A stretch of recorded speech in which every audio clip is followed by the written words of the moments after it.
என்னுடைய அன்பான காலை வணக்கம். ஒரு அற்புதமான நேரத்தில் ஒரு மாமனிதருடைய 124வது பிறந்தநாள் பெருவிழாவில் நாம் எல்லோரும் கூட பங்கெடுத்து கொண்டிருக்கின்றோம். மிக முக்கியமாக தமிழகத்தில் எந்த பள்ளிக்கூடத்தினுடைய மாணவ செல்வங்களுக்கு காமராஜர் ஐயாவை பற்றி தெரிந்திருக்கிறதோ, ஆழமாக புரிந்திருக்கிறதோ எனக்கு தெரியவில்லை. ஆனால் நிச்சயமாக நம்முடைய விவேகானந்தா வித்யாலயா மெட்ரிக் மேல்நிலை பள்ளி ஒரு ஆண்டும் கூட இந்த நாளை கல்வி வளர்ச்சி நாளாக, கர்மவீரர் காமராஜர் ஐயாவுடைய பிறந்த நாளை கல்வி வளர்ச்சி நாளாக தொடர்ந்து கொண்டாடி கொண்டிருக்கின்றீர்கள். பெரிய பெரிய மனிதர்கள்லாம் இந்த மேடைக்கு வந்து காமராஜர் ஐயாவை பற்றி பேசியிருக்கின்றார்கள். ஐயா, நான் பெரிதும் மதிக்கக்கூடிய தமிழருவி மணியன் ஐயா அவர்கள் இங்கே வந்து பேசியிருக்கின்றார்கள்.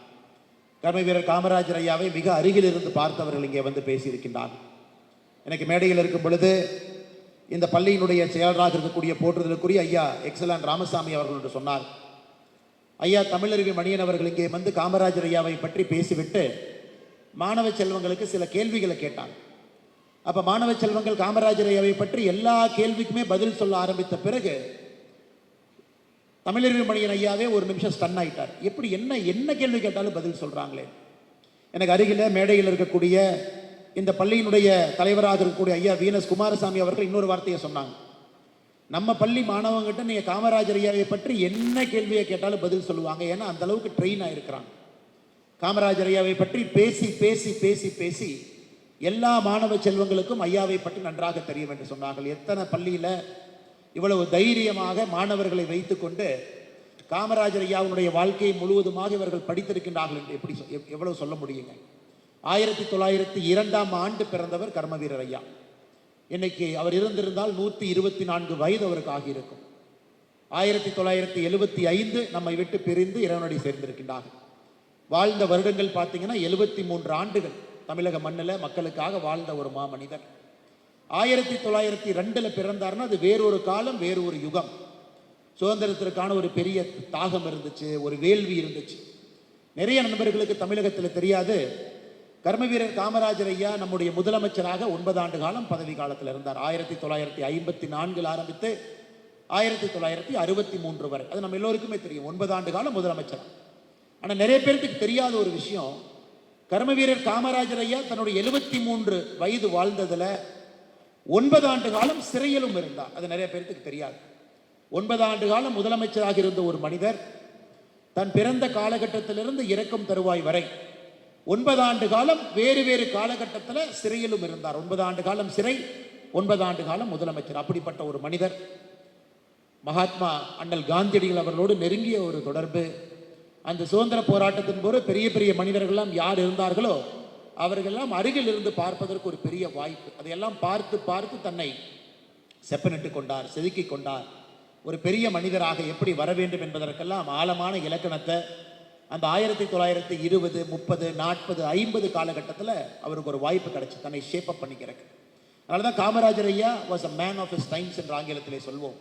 அந்த காலகட்டத்தில் அது போன்ற ஒரு மனிதர் நமக்கு தேவைப்பட்டார். எளிய குடும்பத்திலிருந்து, விருதுநகரிலிருந்து வந்து எந்த ஒரு பள்ளிக்கூடத்துக்கு சென்றிருந்தாலும் கூட ஒரு டிகிரி வாங்கலை, எந்த ஒரு பெரிய பள்ளிக்கூடத்திலும் படிக்கலை.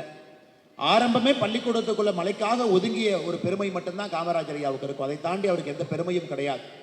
ஆனால் அவருடைய காலகட்டத்தில் கல்விக்காக தமிழகத்தில், இந்திய வரலாற்றில் ஒரு அரசியல் தலைவர், ஒரு முதலமைச்சர் கல்விக்காக ஒரு பெரிய அஸ்திவாரத்தை யார் போட்டதுன்னு கேட்டிங்கன்னா அது கர்மவீரர் காமராஜர் ஐயாவு தான். ஏன்னா அவர் ஆட்சிக்கு வந்து 1954 63 வரை நீங்கள் பாருங்கள் எத்தனை விஷயங்களை செய்திருக்கிறார்கள். ஏன்னா அது கல்வி வளர்ச்சி நாளாக இருப்பதனால உங்களுக்கு அதை சொல்ல வேண்டும் என்பது என்னுடைய ஆசையாக இருக்கிறது. உங்களுக்கு தெரிந்திருந்தாலும் கூட அதை மறுபடியும் ஞாபகப்படுத்த வேண்டியது என்னுடைய ஆசையாக இருக்கிறது. 6 வயதிலிருந்து 11 வயது. இன்னைக்கு நிறைய குழந்தைகள் மேடையின் மீது வந்து பரிசு வாங்கிட்டு போனீங்க, உட்கார்ந்து இருக்கிறீங்க. 6 வயதிலிருந்து 11 வயதுக்குள்ள நீங்க எல்லாமே இருக்கிறீங்க. காமராஜர் ஐயா முதலமைச்சராக 1954 பதவிக்கு வந்த பொழுது தமிழகத்தில் 45% குழந்தைகள் மட்டும்தான் பள்ளிக்கு போனாங்க. 55% குழந்தைகள் இந்த வயசுல பள்ளிக்கு போகல. வீட்டு வேலை செய்யணும், காட்டு வேலை செய்யணும். அம்மா கூலி வேலைக்கு போனா அவங்களும் கூலி வேலைக்கு போகணும். ஊட்டி மாதிரி தேயிலை இடத்துக்கெல்லாம் போனீங்கன்னா அம்மா அந்த குழந்தைய மடியில் வச்சுக்கிட்டே தேயிலை பறிச்சுட்டு இருப்பாங்க. அந்த குழந்தை மரத்துக்கு கீழே தூங்கிட்டு இருப்பாங்க. அது இன்னும் கூட ஆங்காங்க நம்ம பார்க்க முடியுது. ஆனால் காமராஜர் ஐயாவுடைய காலத்தில் 1954 வெறும் 45%, ஒன்லி 45% ஸ்கூலுக்கு போயிருந்தாங்க.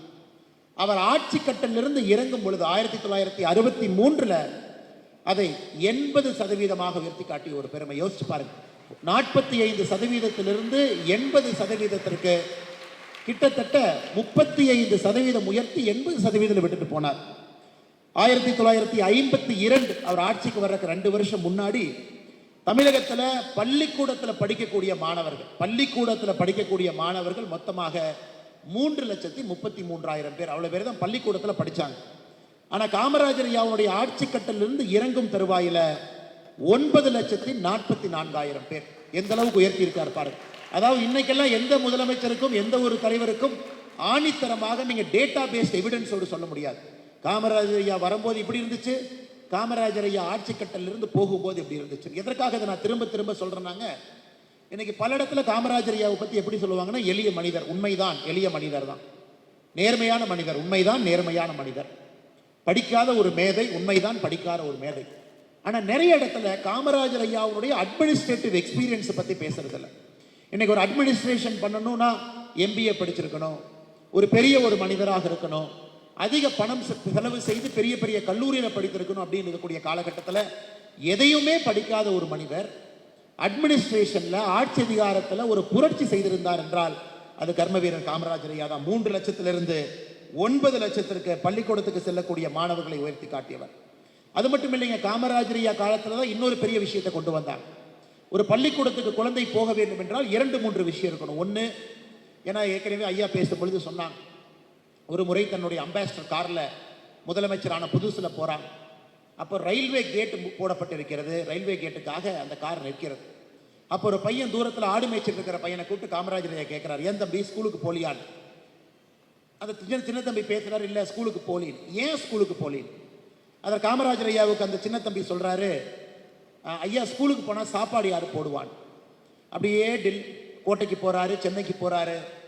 தலைமைச் செயலாளர் சீஃப் செக்ரட்டரியை கூப்பிட்டு கேட்கிறார், தமிழ்நாட்டில் இருக்கக்கூடிய எல்லா பள்ளிக்கூடத்திற்கும் நாம மதிய உணவு கொடுக்க வேண்டும் என்றால் எவ்வளவு செலவாகும்? நீங்க நல்லா யோசிச்சுங்க. தமிழ்நாட்டினுடைய அன்றைய பட்ஜெட் என்பது 47 கோடி. ஐயா எனக்கு பேசுறதுக்கு முன்பு எக்ஸலான் ஐயா சொன்னாங்க 47 கோடி. இன்றைய பட்ஜெட் வந்து 4,67,000 கோடி. இன்றைய பட்ஜெட் என்பது 10,000 மடங்கு அதிகம். 10,000 மடங்கு. காமராஜர் ஐயாவுடைய முதல் ஆட்சியில் இருந்த பட்ஜெட்டுக்கும் தமிழ்நாட்டினுடைய மொத்த பட்ஜெட்டுக்கும் இன்னைக்கு இருக்கக்கூடிய பட்ஜெட்டுக்கும் 10,000 மடங்கு இன்னைக்கு பட்ஜெட் அதிகம். நல்லா யோசிச்சுங்க. அந்த காலகட்டத்தில் ஒரு முதலமைச்சர் முடிவு செய்கிறாரு, நமக்கு இருக்கக்கூடிய வருமானமே குறைவு தான், நாடு சுதந்திரம் அடைந்து 5 ஆண்டுகள் தான் ஆகுது, இப்பதான் வளர ஆரம்பிக்கிறது, வருமானம் இல்லை, மக்கள் ஏழை மக்களாக இருக்கின்றார்கள், பட்டினிச்சாவு நடக்குது. அதுல எதை முதன்மைப்படுத்துறாரு பாருங்க. எத்தனையோ விஷயங்கள் ஒரு முதலமைச்சருடைய நாற்காலியில் எத்தனையோ விஷயங்கள் இருந்தாலும் கூட அந்த முதலமைச்சர் முதன்மைப்படுத்தக்கூடிய விஷயம் என்னங்க? பள்ளிக்கூடத்துக்கு போகக்கூடிய மாணவ செல்வங்களுக்கு மதிய உணவு கொடுக்கணும் அப்படிங்கிறத முதன்மைப்படுத்துறார். அன்னைக்கு இந்தியாவில் எந்த மாநிலத்திலும் சுதந்திரத்துக்கு பிறகு இந்தியாவில் ஒரு மாநிலத்தினுடைய அரசோ மத்திய அரசோ பள்ளிக்கூடத்துக்கு செல்லக்கூடிய மாணவர்களுக்கு காலை உணவோ மதிய உணவோ எங்கேயுமே கொடுக்கல. முதலாக அதை ஆரம்பித்தது கர்ம வீரர் காமராஜர் ஐயா. அப்ப தலைமைச் செயலாளர் சொல்றார், ஐயா நிதி இல்லை என்று. ஆரம்பிக்க வேண்டியது உங்களுடைய கடமை, நிதியை கொண்டு வருவது என்னுடைய பொறுப்புங்கிறார். அப்படிப்பட்ட ஒரு மனிதர் அன்னைக்கு மதிய உணவை கொண்டு வந்து அதை ஒரு புரட்சியை பண்றார். அதன் பிறகு 2வது காமராஜர் ஐயா நினைக்கிறாரு, எல்லா குழந்தைகளும் பள்ளிக்கூடத்திற்கு வர வேண்டும் என்றால் அந்த குழந்தை வீட்டு பக்கத்துல பள்ளிக்கூடம் இருந்தா தான் வரணும். ஏன்னா அப்ப டிரான்ஸ்போர்ட் கிடையாதுங்க. இன்னைக்கு நீங்க யோசிச்சு பாருங்க, ஸ்கூல் பஸ் இருக்கு, அரசு பேருந்து இருக்கு, அப்பா அம்மாட்ட 2 வீலர் இருக்கு, ஏன் சில வீட்டில் கார் இருக்கு, கொண்டு வந்து விட்டுட்டு போறாங்க. அன்னைக்கு குழந்தைகள் நடக்கணும். 1 கிலோமீட்டர், 2 கிலோமீட்டர், 5 கிலோமீட்டர், 10 கிலோமீட்டர் வரைக்கும் நடந்த எத்தனையோ குழந்தைகள் இன்னைக்கு பெரியவர்களாகி இந்த அரங்கத்தில் நிச்சயமாக அமர்ந்திருக்கின்றார்கள் என்பது நிச்சயமாக எனக்கு தெரியும். அன்னைக்கு காமராஜர் ஐயாவுடைய அடுத்த உத்தரவு, வீடிலிருந்து 3 மைல் தூரத்துல ஒரு நடுநிலை பள்ளி இருக்கணும். அந்த குழந்தை நடந்து போகணும்னா கூட 3 மைலுக்குள்ள நடந்து போய் ஒரு நடுநிலை பள்ளி, வீட்டிலிருந்து 5 மைல் தொலைவுக்குள்ள ஒரு உயர்நிலை பள்ளி 5 மைலுக்குள்ள இருக்கணும். இதையெல்லாம் கர்ம வீரர் காமராஜர் ஐயா அவ்வளவு பிளான்டா கொண்டு வராரு. அதனாலதான் அவருடைய காலகட்டத்தில் 9 ஆண்டுகள்ல மொத்த பள்ளிக்கூடங்கள் எந்த அளவுக்கு உயர்த்தினார். 1954, 63 பார்த்தீங்கன்னா 18,000 பள்ளிக்கூடங்களை தமிழகத்தில் மொத்தமாக உயர்த்தினார் எக்ஸ்ட்ரா. அதுல 6,000 பள்ளிக்கூடங்கள் பூட்டி கிடந்த பள்ளிக்கூடங்களை திறந்தார், 12,000 பள்ளிக்கூடங்களை கட்டினார். மொத்தமாக 18,000 புதிய பள்ளிக்கூடங்கள்ல 9 ஆண்டுகள்ல மக்களுக்கு கொடுத்தார். இன்னைக்கு தமிழ்நாடு இந்த அளவுக்கு இருக்கு. இன்னைக்கு குழந்தைகளுடைய பெற்றோர்கள் நிறைய பேர் படிச்சிருக்கிறாங்க. உங்களுடைய தாத்தா நிறைய பேர் படிச்சிருக்கிறாங்க. ஏன் மேடையில் இருப்பவங்க இந்த சேர்ல உட்கார்ந்துருக்கிறாங்க. இந்த மைக்கை வச்சு நான் உங்ககிட்ட பேசுறேன். அப்பா அம்மா எல்லாம் கௌரவமாக இந்த சமுதாயத்தில் வாழ்றாங்கன்னா எத்தனையோ மனிதர்கள் காரணமாக இருந்தாலும் அதுல முக்கியமான ஒரு மனிதர் கர்ம வீரர் காமராஜர் ஐயா. பள்ளிக்கூடத்தை திறந்தது மட்டுமல்ல, மதிய உணவு கொடுத்தது மட்டுமல்ல, வீட்டுக்கு பக்கத்திலேயே ஆரம்ப கல்வி உயர்கல்வியை பக்கத்திலே கொண்டு வந்தது மட்டுமல்ல, கல்லூரியை திறந்தார். அவருடைய கல்வி காலகட்டத்தில் 9 ஆண்டுகளில் 53 கல்லூரிகளில் இருந்து 63 கல்லூரிகளாக உயர்த்தினார். 39,000 மாணவர்கள் கல்லூரியில் படித்ததை அவர் ஆட்சியிலிருந்து இறங்கும் பொழுது 49,000 மாணவர்களாக மாற்றினார். ஸோ ஆரம்ப கல்வியாக இருக்கட்டும், உயர்கல்வியாக இருக்கட்டும், கல்லூரி கல்வியாக இருக்கட்டும், அனைத்துக்கும் ஒரு பெரிய முக்கியத்துவம் கொடுத்து கர்ம வீரர் காமராஜர் ஐயா அவர்கள் உண்மையாலுமே தமிழகத்தில் கல்வி கண்ணை திறந்த ஒரு மாபெரும் ஒரு மனிதர். இன்னைக்கு நான் கோயம்புத்தூர் வீட்டிலிருந்து கிளம்பி இங்கே வர்ற வரைக்கும் ரோட்டில் எண்ணிக்கிட்டே வந்தேங்க, எத்தனை இடத்துல கர்ம வீரர் காமராஜர் ஐயாவினுடைய புகைப்படத்தை வைத்து மரியாதை செய்து கொண்டிருக்கின்றார்கள். பல்லடம் பேருந்து நிலையத்தில் 3 இடத்துல, கோயம்புத்தூரில் வெளியே வரும் பொழுது விமான நிலையம் பக்கத்தில், மொத்தமாக 11 இடத்தை கவுண்ட் பண்ணுங்க ஐயா. 11 இடம் தமிழகத்தில் இன்னைக்கு 11 இடம், கிட்டத்தட்ட ஒரு 60 கிலோமீட்டருக்குள்ள 11 இடத்துல வேறு வேறு அரசியல் கட்சிகள், பள்ளிக்கூடங்கள், சமுதாய அமைப்புகள் இன்னைக்கு 11 இடத்துல இந்த 60 கிலோமீட்டர்ல ஒரு மனிதனுக்கு மரியாதையை செலுத்தி 124 ஆண்டுகளுக்கு பிறகும் ஞாபகம் வைத்து மரியாதை செலுத்துறாங்கன்னா இது சாதாரண ஒரு விஷயம் கிடையாது. நிறைய அரசியல் கட்சிகள் இன்னைக்கு கர்ம வீரர் காமராஜர் ஐயாவை கொண்டாடுறாங்க, கொள்கை தலைவராக வைத்திருக்கின்றாங்க. நிறைய அரசியல் கட்சிகள் அவங்களை பின்பற்றாங்க, அது முக்கியம் கிடையாது. ஆனா ஒரு பள்ளிக்கூடத்துல ஒரு ஆண்டும் தவறாம இந்த நாளை கல்வி நாளாக இதை கொண்டாடி எல்லோரையும் அழைத்து அவர்களுக்கான பேச்சு போட்டி, ஓவிய போட்டி நடத்து, எல்கேஜி படிக்கக்கூடிய குழந்தை காமராஜர் ஐயானா என்னன்னு தெரியலனா கூட அவங்க வீட்டில் அப்பா அம்மா சொல்லி கொடுத்து, இல்லை இப்படிதான் டிரா பண்ணணும்னு சொல்லி கொடுத்து, அல்லது பள்ளியில் இருக்கக்கூடிய ஆசிரியை சொல்லி கொடுக்கும் பொழுது அங்க காமராஜர் ஐயாவோ ஒரு எல்கேஜி குழந்தைக்கு நுழைக்கிறேன், ஒரு கியூரியாசிட்டியை கொண்டு வர்றேன். அது எந்த பள்ளிகளும் நான் பார்த்ததில்லை. இந்த பள்ளியில எல்கேஜியில் ஆரம்பித்து 12ஆம் வகுப்பு வரை காமராஜர் ஐயா வேறு வேறு ரூபத்தில் போறார். ஒரு 12வது வகுப்பு படிக்கக்கூடிய மாணவனுக்கு ஒரு ரூபத்தில் போறார். ஆனா எல்கேஜி குழந்தைக்கும் கூட ஒரு பிக்சரா, ஒரு பிக்டோரியலா, ஒரு எளிய மனிதரா, ஒரு சாதாரண ஒரு மனிதரா, ஒரு பிக்சரா எல்கேஜி படிக்கக்கூடிய குழந்தைகளுக்கு அதை தெரிவிக்கின்றேன். அதனால் நிச்சயமாக இந்த பள்ளிக்கூடத்திற்கு என்னுடைய நெஞ்சார்ந்த நன்றிகளை நான் தெரிவித்துக் கொள்கின்றேன். அதன் பிறகு காமராஜர் ஐயாவுடைய மதிய உணவு திட்டம் என்பது ஐநா சபையில், வேர்ல்டு பேங்க்ல பல இடத்துல ஃபாலோ செய்ய ஆரம்பித்து அதை பல நாடு அரசுகள், ஆப்பிரிக்காவில், லாட்டின் அமெரிக்காவில், இந்தியாவில் பல இடத்துல அதை எடுத்து, அதன் பிறகு புரட்சி தலைவர் டாக்டர் எம்ஜிஆர் அவர்கள் இன்னும் ஒரு படி அதை மேலே கொண்டு போய் இன்னைக்கு இந்தியாவே ஒரு முன்னோடி மாநிலமாக தமிழகத்தை பொறுத்தவரை மதிய உணவு, காலை உணவு 2 திட்டங்களும் கூட ஒரு முன்னோடி மாநிலமாக நாம் இருந்து கொண்டிருக்கின்றோம். அது மட்டும் இல்லை மாணவ சொந்த செல்வங்களே, படிக்காத ஒரு மனிதருக்கு நீங்க பொறுப்பு கொடுக்குறீங்க, அவர் ஓட்டு போட்டு ஜெயிக்க வைக்கிறீங்க, முதலமைச்சராக போய் உட்கார்றார்.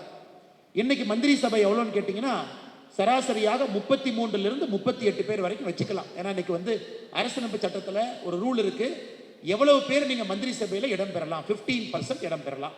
234 பேர் இருக்கிறோம், அதில் 15% கணக்கு போட்டீங்கன்னா 35 பேர், 36 பேர் மேக்சிமம் மந்திரிகளா இருக்கலாம். காமராஜர் ஐயா முதலமைச்சராக பொறுப்பேற்ற பொழுது அவருடைய மொத்த மந்திரிகள் 8 பேர், அவரோட சேர்ந்து, அவர் இல்லாம 7 பேர், மொத்தம் 8 பேர் தான். அன்னைக்கெல்லாம் கோயிலுக்குள்ள சில சமுதாயங்கள் செல்ல முடியாது, பட்டியலினத்தில் இருக்கக்கூடிய சகோதர சகோதரிகள் கோயிலுக்குள்ள செல்ல முடியாது என்று சொல்லும் பொழுது அதை சத்தம் போடாம செயல்ல பட்டியலினத்தை சார்ந்த திரு பரமேஸ்வரன் அவர்களை இந்து அறநிலைத்துறை அமைச்சராக பொறுப்பேற்று புரட்சி செஞ்சார். சத்தமே போடாம புரட்சி எல்லா இடத்திலும் கூட. அதே போல லூர்தம்மாள் பிரான்சிஸ் என்கின்ற நாகர்கோயில் இருக்கக்கூடிய சகோதரி பெண்ணை அவருடைய அமைச்சரவையில் ஆட்சி அதிகாரத்தில் ஒரு பெண்ணை கொண்டு வந்து புரட்சி செய்து காட்டுறார். ஆனால் 8 பேர் தான் வச்சிருந்தார். 8 பேர், 47 கோடி பட்ஜெட், ஒரு சிம்பிள் கரப்ஷன் அலிகேஷன் இல்லாம ஒரு ஆட்சி அதிகாரத்தை நடத்தி காட்ட முடியும் என்று 54 நமக்கு காட்டியவர். அது மட்டும் இல்லை அருமை சொந்தங்களை, சத்ரபதி சிவாஜி மகாராஜ் அவர்களும் கூட அவருடைய மந்திரி சபை 8 பேர் தான். சிவாஜி அவர்கள் ஆட்சியில் இருந்த பொழுது 8 பேர் தான் மந்திரி சபையில் வச்சிருந்தாங்க. அஷ்டபிரதான் மண்டல் என்கின்ற பெயர், சிவாஜியுடைய மந்திரி சபை 8 பேர், அஷ்டபிரதான் மண்டல் என்கின்ற பெயர்ல மோஸ்ட் எஃபிஷியன்ட் கவர்னன்ஸ் 8 பேரை வச்சு கொடுக்க முடியும்னு காமிச்சாரு.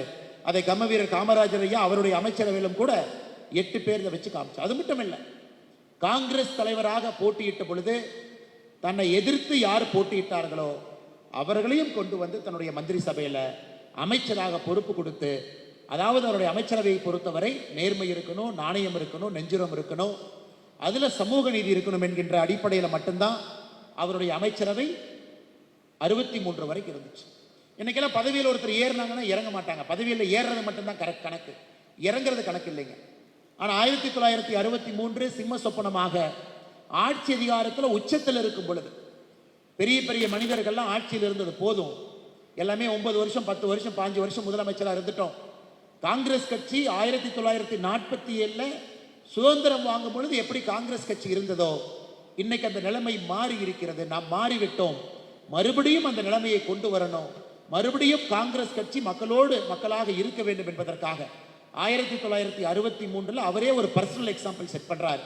முதலமைச்சர் நாற்காலியிலிருந்து மறுபடியும் கீழே ஒரு சாதாரண தொண்டனாக நான் இறங்கி ஒரு கட்சியினுடைய அடிப்படை உறுப்பினராக நான் வேலை பார்ப்பேன் என்பதெல்லாம் இந்திய அரசியலுக்கு புருஷங்க. இந்தியாவில் எனக்கு தெரிஞ்சு இதுவரை காமராஜர் ஐயாவுக்கு முன்பும் சரி, காமராஜர் ஐயாவுக்கு பின்பும் சரி, அவ்வளவு பெரிய பொறுப்பில் இருக்கக்கூடிய ஒரு மனிதன் தானாக அந்த பொறுப்பிலிருந்து இறங்கி நான் மறுபடியும் அடிப்படை வேலை மக்களை நோக்கி நான் செல்கின்றேன் என்று யாரும் சென்றது கிடையாது.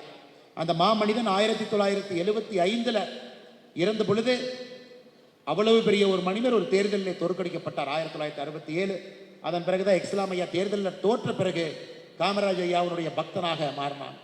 அதன் பிறகு ஒரு தேர்தல் ஜெயிச்சார், லோக்சபா நாகர்கோவிலிருந்து ஜெயிச்சார். அதன் பிறகு எமர்ஜென்சி வந்துச்சு. எமர்ஜென்சி காலகட்டத்தில் தன்னுடைய உயிரை விட வேண்டிய ஒரு கட்டாயமும் அவருக்கு ஏற்பட்டது. அந்த மனிதரை நீங்கள் முழுமையாக இந்த மனிதரை புரிந்து கொள்ள வேண்டும். தன்னுடைய தாய் எப்படி தாய்கிட்ட எப்படி நடந்துக்கிட்டாரு, பர்சனல் எக்ஸாம்பிள் எப்படி செட் பண்ணாரு. இன்னைக்கு இந்தியா முழுவதுமே குடிக்கிற தண்ணி பைப்பு மூலமாக வர வேண்டும் என்கின்ற திட்டம் இருக்கு. அன்னைக்கு காமராஜர் ஐயா ஒரு பர்சனல் எக்ஸாம்பிள் வச்சார். தன்னுடைய வீட்டுக்கு பைப்பு மூலமாக குடி தண்ணீர் வர வேண்டும் என்றால் அந்த கிராமம் முழுவதும் பைப்பில் தண்ணி வந்த பிறகுதான் தன்னுடைய வீட்டுக்கு வர வேண்டும் என்பதிலே தெல்ல தெளிவாக இருந்தார். அதுவும் உங்களுக்கு தெரியும், கண்டிப்பாக தமிழன்மணி ஐயா சொல்லியிருப்பார். ஒரு முறை வீட்டுக்கு சென்ற பொழுது தன்னுடைய வீட்டுக்கு பைப்பு மூலமாக குடி தண்ணீர் வரும் பொழுது தன்னுடைய தாயிட்ட கேட்கிறார், ஏன் நம்ம வீட்டில் பைப்பில் தண்ணி வருது? தாய் சொல்றாங்க, நடக்க முடியல, முட்டி வலிக்குது, பஞ்சாயத்துக்காரங்களே போட்டுட்டு போயிட்டாங்க.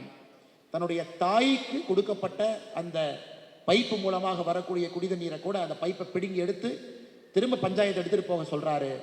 லோக்கல் பஞ்சாயத்தை சொல்றாரு முதலமைச்சராக, ஊருக்கெல்லாம் பைப்பில் தண்ணி கொடுத்த பிறகு என் வீட்டுக்கு கொடுங்கிறார். ஒரு முதலமைச்சர் எப்படிப்பட்ட பர்சனல் எக்ஸாம்பிளை 1950 காலகட்டத்தில் ஒரு முதலமைச்சர் அவர்கள் செய்திருக்கின்றார்கள்.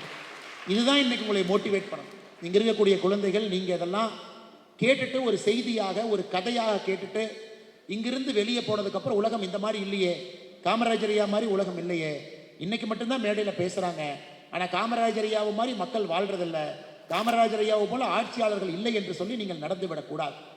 இந்த நோக்கமெல்லாம் ஏன் படிப்படியாக இவ்வளோ விஷயத்தை செய்கிறாங்கன்னா, இங்கிருந்து அடுத்த காமராஜரை உருவாக்க வேண்டும் என்பதற்காகத்தான் இந்த நிகழ்ச்சியே நடக்குதுன்னு நீங்கள் நல்லா புரிஞ்சுக்கணும். அதனால் காமராஜர் ஐயாவை பற்றி இவ்வளவு பேசுவதற்கான காரணம், காமராஜர் ஐயாவை போல உங்களை உருவாக்கணும். எளிமை இருக்கணும், நேர்மை இருக்கணும், நாணயம் இருக்கணும். உங்களுக்கு கல்வி அறிவு இருக்கு. காமராஜர் ஐயாவுக்கு கல்வி அறிவு இல்லை, ஞான அறிவு மட்டும்தான். ஞான அறிவில் இவ்வளவு விஷயம் செஞ்சார். உங்களுக்கு கல்வி அறிவு, அப்பா அம்மா ரிஸ்க் எடுத்து கஷ்டப்பட்டு இந்த பள்ளிக்கூடத்தில் உங்களை படிக்க வைக்கிறாங்க. பள்ளிக்கூடமும் 41 ஆண்டுகளாக 1985 இருந்து இந்த இடத்துல உங்களுக்கு அந்த கல்வியை போதித்துக் கொண்டிருக்கிறதுனால நீங்கள் காமராஜர் ஐயாவுடைய குவாலிட்டி உங்களுக்கு வரணும். அதுபோல் நீங்கள் வாழ வேண்டும் என்பதற்காகத்தான் இவ்வளவு நிகழ்வுகள் இங்கே நடந்து கொண்டிருக்கிறது. அது மட்டும் இல்லை, காமராஜர் ஐயாவுடைய காலத்தில் 9 ஆண்டுகள் தெளிவாக இருந்தார். எந்த காரணத்திற்கு கூட தமிழகத்தில் இன்னைக்கு டாஸ்மாக் என்று சொல்லக்கூடிய கடைகளோ சாராய கடைகளோ நாங்கள் திறக்க மாட்டோம் என்பதில் தெல்ல தெளிவாக இருந்தார். 47 கோடி ரூபாய் பட்ஜெட்டும் கூட சுத்தமான ஒரு பட்ஜெட். ஒருவரை குடிக்க வைத்து அதிலிருந்து வரக்கூடிய பணத்தின் மூலமாக ஒரு அரசு ஒரு பட்ஜெட்டை போட்டு மக்களை முன்னேற்றுகின்றோம் என்று சொல்லவில்லை. அந்த அந்த நெஞ்சுரமும் அந்த நேர்மையும் காமராஜர் ஐயாவுக்கு இருந்துச்சு. ஆனால் இன்னைக்கு தமிழகத்தில் எத்தனை பேர் குடிக்கிறாங்கன்னு கேட்டீங்கன்னா, சமீபத்தினுடைய ஆய்வின்படி 18 வயசுலேருந்து 70 வயசு ஆண்கள் எடுத்துக்கிட்டீங்கன்னா 24% பேர் குடிக்கிறாங்க. குடிக்கின்ற ஆண்களில் 18% பேர் போதைக்கு அடிமையாக, ஆல்கஹால் அடிக்ஷன் அவங்களுக்கு இருக்கு. இதையெல்லாம் எதிர்க்க வேண்டிய கட்டாயமும் கடமையும் நமக்கு இருக்கு. எனக்கு எல்லா குழந்தைகளையும் சென்சிடைஸ் பண்ணணும், ஆல்கஹாலை பற்றி சென்சிடைஸ் பண்ணணும், ட்ரக்ஸை பற்றி சென்சிடைஸ் பண்ணணும், பேரண்ட்ஸை நம்ம சென்சிடைஸ் பண்ணணும். ஒரு ஆரோக்கியமான சமுதாயத்தை, ஒரு மதுவில்லாத போதை இல்லாத ஒரு ஆரோக்கியமான சமுதாயத்தை நாம் உருவாக்க வேண்டும் என்றால் நாம் அனைவரும் ஒன்று சேரும் பொழுது மட்டும்தான் அது நடக்கும். தமிழகத்தில் 24% பேர் ஆண்கள் 18லிருந்து 70 வயசு குடிக்கிறாங்க அப்படிங்கிறது 4ல் ஒருத்தர். அப்படி எப்படிப்பட்ட சமுதாயத்தை நாம் உருவாக்கி கொண்டிருக்கின்றோம்னு யோசிச்சு பாருங்க. அதுல குடிக்கிறவங்கள 18% பேர் அடிக்ஷன் இருக்கு, அதன் மீது ஒரு ஒரு ஒரு மீள முடியாத ஒரு விஷயம் இருக்குன்னா எப்படிப்பட்ட சமுதாயத்தை உருவாக்குறோம் நீங்க பாருங்க. தமிழகத்தில் அதிகரித்திருக்கக்கூடிய இந்த கஞ்சா புழக்க வழக்கத்தையும் கூட கட்டுப்படுத்த வேண்டிய கடமை நம்முடைய சமுதாயத்துக்கு இருக்கு.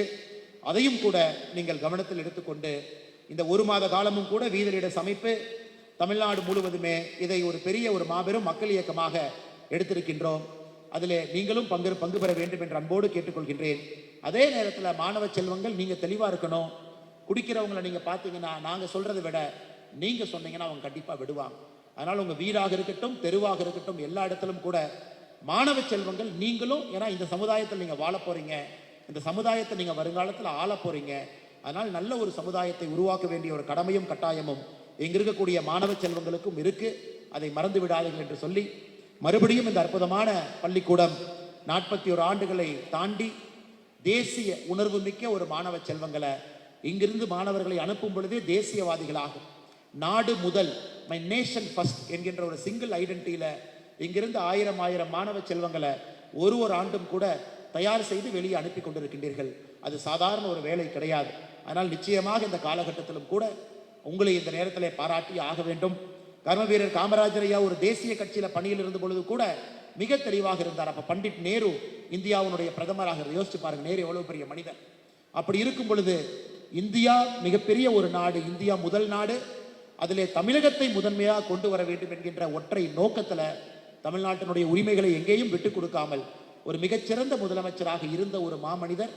இன்னைக்கு காமராஜர் ஐயாவை பார்த்து ஏங்கிட்டு இருக்கிறோம்.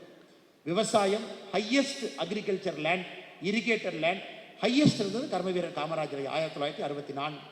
அதன் பிறகு இரிகேட்டட் லேண்ட், நீர் மூலமாக விவசாயம் செய்யக்கூடிய நிலம் என்பது காமராஜர் ஐயாவுடைய காலத்திற்கு பிறகு கிட்டத்தட்ட தமிழகத்தில் 2.5 லட்சம் ஏக்கர் குறைந்திருக்கிறது.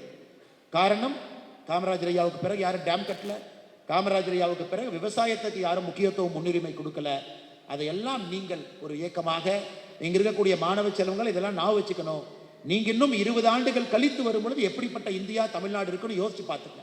அது நல்ல தமிழ்நாடாக இருக்க வேண்டும், நல்ல இந்தியாவாக இருக்க வேண்டும் என்றால் உங்களுடைய அடிப்படை கடமையிலிருந்து நீங்கள் தவறக்கூடாது என்று சொல்லி மிக பொறுமையாக காலையிலிருந்து இந்த அரங்கத்தில் இருக்கக்கூடிய எல்லா மாணவ செல்வங்களுக்கும், பெற்றோர்கள் பெரும் அளவில் இங்கே வந்திருக்கின்றார்கள், இந்த விழாவுக்கு வந்திருக்கின்றார்கள், பெற்றோர்களுக்கும் பத்திரிகை நண்பர்களுக்கும், கிட்டத்தட்ட 20 பள்ளியினுடைய பிரின்சிபல்ஸ் அவங்க இங்கே சிறப்பு விருந்தினர்களாக அவர்கள் வந்திருக்கின்றார்கள், அவர்களுக்கும், இந்த இயக்கத்தை சார்ந்தவர்கள் எல்லோரும் பெரிய அளவில் வந்திருக்கின்றார்கள், அவர்களுக்கும், இந்த பள்ளியினுடைய ஆசிரியர் பெருமக்கள் அவர்களுக்கும், குறிப்பாக நான் டீச்சிங் ஸ்டாஃப், இந்த பள்ளியில் இருக்கக்கூடிய வாட்ச்மேன் ஐயாவிலிருந்து ஆரம்பித்து உள்ள இருக்கக்கூடிய ஆயம்மா வரைக்கும் எல்லோருமே உங்களுக்காக தன்னுடைய வாழ்க்கையை அர்ப்பணித்து பணி செய்து கொண்டிருக்கின்றார்கள்.